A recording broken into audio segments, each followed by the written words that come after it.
Kemenangan pertama Alexander Agung atas Kekaisaran Persia di Granikos. Baru 2 tahun masa Alexander Agung memimpin Makedonia, namun memiliki mimpi yang sangat besar. Tahta raja ini diklaim langsung olehnya setelah kematian ayahnya, Philip II pada 336 SM. Rencana yang dilakukannya bukan main, melawan Kekaisaran Persia. Bagi Alexander, berdasarkan berbagai catatan pidato seruan perangnya, melawan Kekaisaran Persia adalah hal yang diperlukan sebagai balas dendam. Bertahun-tahun sebelumnya, Kekaisaran Persia di bawah Wangsa Achaemenid telah beberapa kali menginvasi Yunani kuno. Guna menunjukkan bahwa orang Yunani tidak lemah, Alexander merasa perlu untuk memberi pelajaran ke Kekaisaran Persia. Meski demikian, beberapa kalangan sanksi terhadap Alexander muda. Antipatros dan Parmenion, dua jenderal Makedonia, menasihati Alexander agar tidak melancarkan ekspedisinya dengan alasan menjadi ayah dan ahli waris terlebih dahulu. Ambisi ini sebenarnya sudah digadangkan Philip II setelah memenangi pertempuran Chaironeia tahun 338 sebelum Masehi. Philip II berjanji untuk membebaskan kota-kota Yunani di pesisir barat dan kepulauan yang dikuasai Kekaisaran Persia. Pasukannya, di bawah Jenderal Parmenion, Amintas, Andromentes, dan Attalus, telah bersiap sejak lama. Alexander pun melanjutkan mimpi mendiang ayahnya setelah mengondisikan pemberontakan yang terjadi di berbagai polis Yunani. Pada tahun 334 sebelum Masehi, rombongan Makedonia berhasil menyeberangi Hellespont, hari ini Dardanella, Turki, dengan membawa sekitar 50.000 tentara yang berasal dari Makedonia dan berbagai polis Yunani, serta tentara bayaran. Rombongan Alexander kemudian memasuki kota kuno Troya. Alexander sangat mengidolakan Achilles dari mitologi Yunani. Di sana, Alexander bersama teman-temannya mengurapi makamannya. Informasi kedatangan Alexander di Turki tiba di Babilonia. Memnon, pemimpin tentara bayaran Yunani, menyarankan untuk bakar hangus kawasan supaya memutus perbekalan Alexander. Ide ini ditolak para satrap posisi seperti gubernur karena bukan tradisi berperang Persia. Darius III, Raja Kekaisaran Persia, tidak terlalu memusingkan Alexander Agung dan para prajuritnya. Makedonia dan Yunani dianggap sebagai negeri kecil yang bisa diurus dengan militer Persia yang jauh lebih kuat.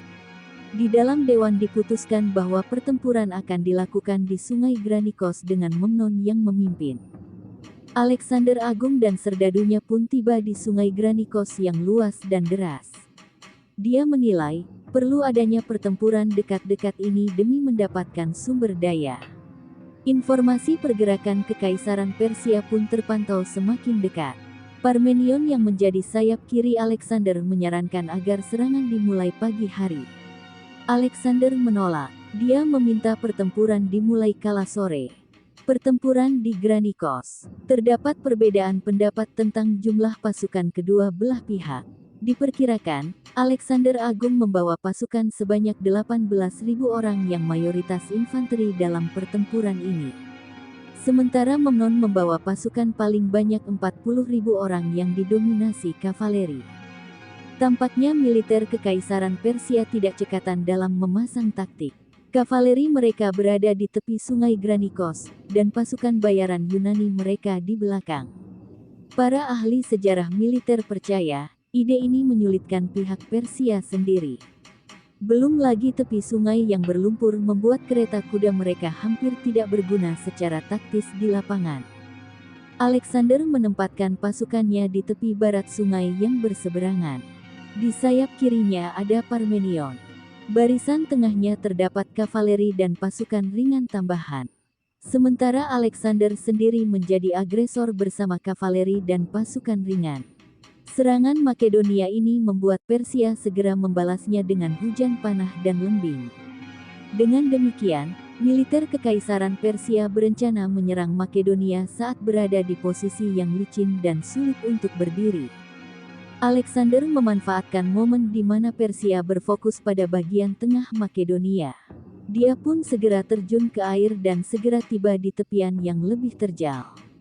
Serangan itu membuat banyak pasukan Persia bergerak mundur. Di tengah medan pertempuran, Alexander nyaris diserang dari belakang 2 kali oleh menantu Darius ketiga, Mithridates, dan satrap Lydias Mithridates. Alexander berhasil menghindar dari Mithridates. Namun, maut benar-benar hampir mendekatinya dari tangan Mithridates. Beruntung ada perwira Alexander Cleitus si Hitam yang menerkamnya terlebih dahulu. Sementara itu, kebanyakan tentara bayaran Yunani milik Persia belum bergerak dan masih dalam posisi. Banyak komandan Persia yang tewas, sementara prajuritnya mulai bergerak meninggalkan medan pertempuran. Alexander tak mengejar pasukan, tetapi berfokus pada tentara bayaran Yunani yang mulai meminta belas kasihan. Meningkatnya kepercayaan terhadap Alexander. Bagi Alexander, tentara bayaran Yunani ini adalah pengkhianat bangsa Yunani sendiri demi uang kekaisaran Persia. Ada sekitar 5.000 tentara bayaran Yunani. Hanya 2.000 yang dibebaskan, sisanya dieksekusi. Alexander mengirim yang selamat ke Makedonia untuk menjadi pekerja kasar. Setelah mendapatkan rampasan perang, Alexander mengirimkan 300 baju zirah prajurit kekaisaran Persia ke Athena. Dia memperingatkan orang-orang Yunani bahwa pertempuran Granikos adalah langkah pertama untuk membalas kekaisaran Persia. Namun, sejumlah sejarawan meyakini bahwa apa yang dilakukan oleh Alexander dengan mengirim berbagai harta, termasuk zirah ke Yunani menunjukkan bahwa dirinya teruji. Dia bukan lagi dianggap sebagai raja muda yang punya rencana gila, melainkan dapat dipercaya untuk menguasai Persia.